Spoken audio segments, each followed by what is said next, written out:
জামাতে সালাত আদায় করার সময় কাতারের মাঝে ফাঁকা রাখলে কি সালাত হবে? ক্লাসে যখন টিচার আসে আমরা সবাই দাঁড়িয়ে সালাম দেই, এই বিষয়টা কতটা শরীয়তসম্মত? দোয়া কবুলের লক্ষণগুলো কি কি? অর্থাৎ আমার যে দোয়া কবুল হয়েছে তা বুঝবো কিভাবে? টিকটিকি ঠিক ঠিক শব্দ করলে কি লা হাওলা ওয়ালা কুওয়াতা ইল্লা বিল্লাহ পড়তে হয়? কাপড়ে বুকের দুধ লাগলে কি সেই কাপড় পরে নামাজ আদায় হবে? এরপরে এমডি পাপেল ইসলাম আপনি লিখেছেন, জামাতে সালাত আদায় করার সময় কাতারের মাঝে ফাঁকা রাখলে কি সালাত হবে? জামাতে সালাত আদায় করার সময় কাতারের মাঝে ফাঁকা রাখা উচিত নয়, জায়েজ নয়, সঠিক নয়।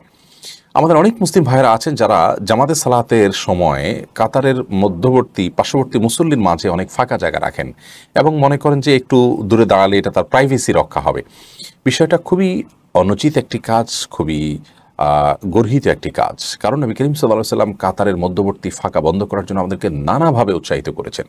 বিধায় একজন মুসল্লি এক জায়গায় দাঁড়ালেন, ৪-৫ আঙ্গুল কিংবা এক বিগত ফাঁকা রেখে আরেকজন পাশে দাঁড়ালেন, এটা উচিত নয়। অনেকে পাশাপাশি দাঁড়াতে আসলে গায়ের সাথে হয়তো মিলে গেলেন, টাচ হয়ে গেলেন, এরকম হলে সেটাকে খুব ভালোভাবে দেখেন না এবং বলেন যে আপনি গায়ের দিকে কেন আসছেন। এটি আমাদের নেহায়েতি ভুল ধারণা। এ সম্পর্কে আবু দাউদের একটি হাদিস আমি শোনাতে চাই। আবু ইবনে ওমর রাদিয়াল্লাহু আনহু বর্ণনা করেছেন। এই হাদিসের ভাষ্যগুলো যদি আপনি লক্ষ্য করেন তাহলে বিষয়টা আপনার কাছে পরিষ্কার হয়ে যাবে যে কাতার মধ্যে ফাঁকা না রাখার বিষয়ে নবী করিম সাল্লাল্লাহু আলাইহি ওয়াসাল্লাম কি পরিমাণ গুরুত্ব আরোপ করেছেন। তিনি বলেছেন, আকিমুস সুফুফ ওয়া হাযু বাইনাল মানাকিব, তোমরা সফ সোজা করো এবং কাঁধগুলোকে বরাবর করো, অর্থাৎ কাঁধগুলোকে এদিক সেদিক রেখো না, কাতার যাতে সোজা হয় সেজন্য বরাবর করো। ওয়াসুদ্দুল খালাল, এবং কাতারের মধ্যের ফাঁকাগুলোকে বন্ধ করো। এই যে ফাঁকা বন্ধ করতে বলা হয়েছে মানে কি, একজন মুসল্লি দাঁড়ালেন এই জায়গায়, আরেকজন দাঁড়ালেন এই জায়গায়, এই মাঝখানে এক হাত, এক বিগত ৫ আঙ্গুল ৭ আঙ্গুলে যে ফাঁকা থাকছে এই ফাঁকাগুলো যথাসম্ভব বন্ধ করতে হবে। ওয়ালিনু বিআইদি ইখওয়ানিকুম, নবী সাল্লাল্লাহু আলাইহি ওয়াসাল্লাম আরও বলেছেন, তোমাদের ভাইদের হাতগুলোর সাথে তোমরা একটু নম্রতার আচরণ করো। তার মানে পাশে যিনি আছেন তার পাশে মিলে দাঁড়াবেন, সেটাকে তিনি ভালোভাবে দেখবেন এবং এটা সৌহার্দ্যপূর্ণ এবং আন্তরিকতাপূর্ণ মানসিকতা নিয়ে একে অন্যের সাথে দাঁড়াবেন। এই যে ব্যাপারটি আসছে নবী করিম সাল্লাল্লাহু আলাইহি ওয়াসাল্লাম ভাষ্যটা খেয়াল করলে বোঝা যায় যে ওয়ালিনু বিআইদি ইখওয়ানিকুম, তোমাদের ভাই যারা তোমাদের আশপাশে সালাতে দাঁড়াচ্ছে, নামাজে দাঁড়াচ্ছে, তাদের সাথে তোমরা নম্রতার আচরণ করো। তার মানে কি, কোমল হয়ে থাকো। অন্য হাদিসে আসছে বুখারীতে যে খায়রুকুম আলিয়াকুম মানাকিব ফিস সালাহ, তোমাদের মধ্যে উত্তম ব্যক্তি সে যে ব্যক্তি নামাজের মধ্যে তার পাশে মুসল্লির সাথে তার কাঁধকে নরম রাখে। তার মানে কি, তার মানে পাশের লোকের সাথে পাশাপাশি দাঁড়াতে গিয়ে যে আপনার একে অন্যের সাথে টাচ হয় সেটাকে আন্তরিকতার সাথে দেখে এবং ভালোভাবে দেখে, সেটাকে কোনো দোষে কিছু মনে করে না এবং মিলেমিশে দাঁড়ায়। এরপরে বলেছেন ওয়ালা তাদরু ফুরুজাতিল শায়তান, তোমরা শয়তানের জন্য কোনো কাতারের মধ্যে ফাঁকা রেখো না। ওমান ওয়াসাল্লা সাফান ওয়াসাল্লাহুল্লাহ, যে ব্যক্তি কাতার পূরণ করবে, কাতারের মধ্যে ফাঁকা বন্ধ করবে, আল্লাহ তাআলা তাকে পূর্ণ করবেন। ওমান কাতা সফান কাতাহুল্লাহ, আর যে ব্যক্তি কোনো কাতারের মধ্যে বিচ্ছিন্নতা তৈরি করবে, দূরে দাঁড়ালো, তাহলে তাকে আল্লাহ তাআলা বিচ্ছিন্ন করবেন। মুআজামে আওসাত তবরানির একটি হাদিস আম্মা জারা আয়েশা থেকে বর্ণিত, সেই হাদিস নবী করিম সাল্লাল্লাহু আলাইহি ওয়াসাল্লাম বলেছেন যে নিশ্চয় আল্লাহ এবং আল্লাহ তাআলা রহমত নাযিল করেন এবং তার ফেরেশতারা দোয়া করেন ওই ব্যক্তির জন্য যে ব্যক্তি কাতারগুলোকে আপনার সংযুক্ত করে, কাতারের মধ্যে ফাঁকা না রাখে। ওমান সাদ্দা ফুরজাতান, এবং যে ব্যক্তি কাতারের মধ্যকার ফাঁকাকে বন্ধ করে, অর্থাৎ পাশের লোকে একটু দূরে দাঁড়ালেন কিন্তু তিনি বন্ধ করে দিলেন, তাহলে সেক্ষেত্রে রফাহুল্লাহ বিহা দারাজা, এর কারণে আল্লাহ তাআলা তার মর্যাদাকে বুলন্দ করেন, বৃদ্ধি করেন। বিধায় কাতারের মধ্যে ফাঁকা রাখা উচিত নয় এবং এ ব্যাপারে আমাদের ব্যাপকভাবে মানুষকে সচেতন করা উচিত এবং জানাশোনা বাড়ানো উচিত। স্বপ্ন মুস্তারিদ জুথি আইডি থেকে আপনি লিখেছেন, ক্লাসে যখন টিচার আসে আমরা সবাই দাঁড়িয়ে সালাম দেই, এই বিষয়টা কতটা শরীয়তসম্মত? এই বিষয়টা নিয়ে আমরা ইনশাআল্লাহ বিস্তারিত আলোচনা সহকারে একটা ভিডিও ক্লিপ খুব শীঘ্রই আপনাদেরকে উপহার দেবো বলে আমরা আশা করছি। ইতোমধ্যে এ বিষয়ে তথ্য উপাত্তগুলো মোটামুটি আমরা জোগাড় করে রেখেছি। শুধু এটুকু বলে রাখি যে কোনো গেস্ট আসলেন আর সবাই দাঁড়িয়ে গেলেন তার সম্মানার্থে, এই যে একটা কালচার আমাদের সমাজে আছে, স্কুল কলেজগুলোতে আছে, অফিস আদালতগুলোতে আছে, যে বস ঢুকলেন সবাই যার যার চেয়ার থেকে দাঁড়িয়ে গেলেন বসের সম্মানার্থে, এটি হাদিস দ্বারা সুস্পষ্টভাবে নিষিদ্ধ। নবী করিম সাল্লাল্লাহু আলাইহি ওয়াসাল্লাম হাদিস থেকে আমরা জানতে পারি যে তিনি নিষেধ করেছেন, তোমরা দাঁড়াবে না কামা ইয়াকুমুল আহাজাম বা'দুহুম লিবা'দ, অমুসলিমরা যেরকম একে অন্যের জন্য দাঁড়িয়ে যায় তোমরা সেভাবে দাঁড়াবে না। তবে হ্যাঁ, কোনো আগন্তুক এসেছেন, আপনার মা এসেছেন, বৃদ্ধ মানুষ, আপনি উঠে গেলেন, তাকে ধরলেন, তাকে হেল্প করলেন, বা এরকম আরও বিভিন্ন শর্ত সাপেক্ষে দাঁড়ানোটা জায়েজ আছে এবং বিভিন্ন বর্ণনা থেকে সেটির সপক্ষে সমর্থন যেটুকু পাওয়া যায় সেটুকুর আলোকে দাঁড়ানো জায়েজ আছে। বাকি মৌলিকভাবে যে দাঁড়ানোর কালচার আমাদের সমাজে প্রচলিত আছে, যেমনটি বললাম স্কুল কলেজ অফিস আদালতে, যে টিচার ঢুকলেন তো সবাই যার যার জায়গা থেকে দাঁড়িয়ে যাবেন, তারপর সবাই বসবেন, এই কালচারটি নবী করিম সাল্লাল্লাহু আলাইহি ওয়াসাল্লামের সুস্পষ্ট হাদিস দ্বারা নিষিদ্ধ। লা তাকুমু কামা ইয়াকুমুল আআজিম বা'দুহুম লিবা'দ, আজমিরা বা অমুসলিমরা তারা যেরকম একের জন্য একজন আসলে সবাই দাঁড়িয়ে যায়, তোমরা সেইভাবে দাঁড়াবে না, অর্থাৎ তাদের মতো করে দাঁড়ানোর যে কালচার সেটি উচিত নয়। বাকি অসুস্থ মানুষ আসলেন, তাকে চেয়ার পেতে দিলেন, অথবা আপনি হেল্প করলেন, কিংবা আপনার আরও বিভিন্ন যে শর্ত দিয়েছেন, ইমাম নবী রাহিমাহুল্লাহ অনেকগুলো শর্ত দিয়েছেন, সেই সমস্ত শর্তের আলোকে আপনি দাঁড়ালেন, সেটি বিচ্ছিন্ন বিষয় এবং জায়েজ হতে পারে, এবং অনেকগুলো হাদিস থেকে তার পক্ষে সমর্থন পাওয়া যায়।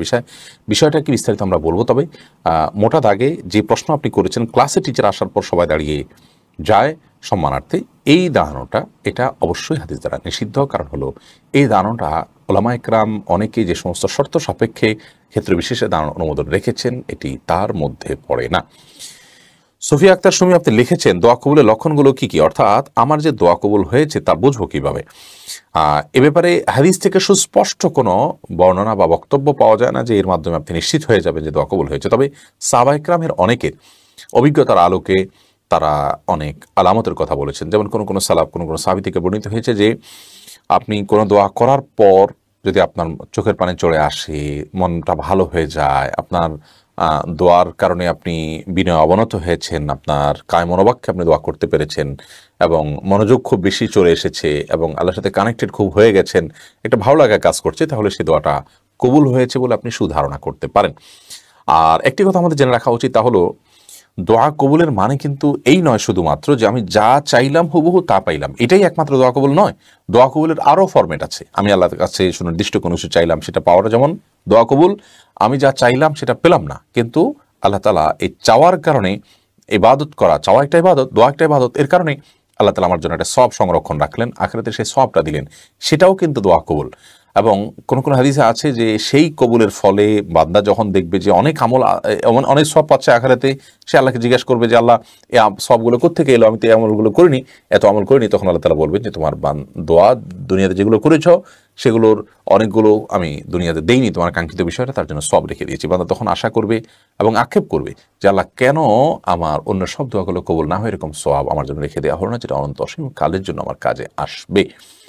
তো এখান থেকে বোঝা গেল যে দোয়া কবুল হওয়া মানে শুধুমাত্র কাঙ্ক্ষিত জিনিস পাওয়া নয়। আমরা দোয়া করতে থাকবো, দোয়ার শর্ত পূরণ করে দোয়া করলে দোয়া কবুল হয়েছে হবে, এই সুধারণা আমাদের মধ্যে থাকতে হবে। আপনি হালাল উপার্জন করবেন এবং হারাম কোনো বিষয়ে দোয়া করবেন না, বৈধ বিষয়ে দোয়া করবেন, কায় মনোবাক্যে দোয়া করবেন আল্লাহর কাছে।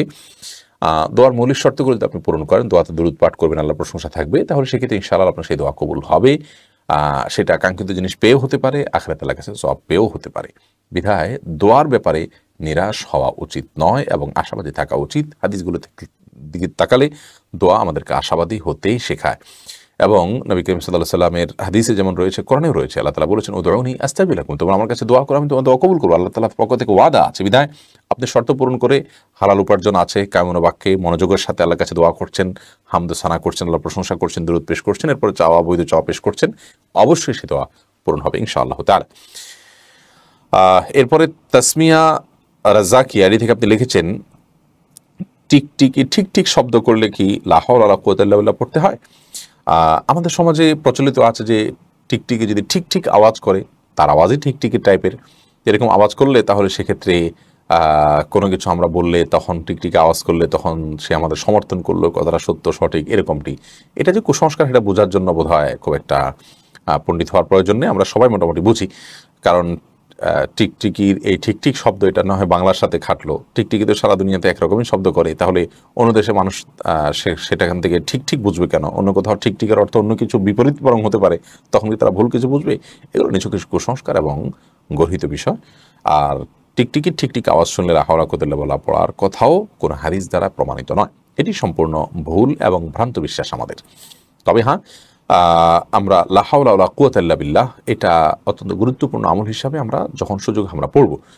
বিশেষ করে হাদিসে আসছে এটাকে কানজুম মিন কুনুজিল জান্নাহ বলা হয়েছে। নবী সাল্লাল্লাহু আলাইহি ওয়াসাল্লাম বলেছেন লা হাওলা ওয়ালা কুওয়াতা ইল্লা বিল্লাহ, এটা হলো জান্নাতের যে ভান্ডার সমূহ আছে, এই ভান্ডার সমূহের মধ্যে থেকে একটা হলো এটা।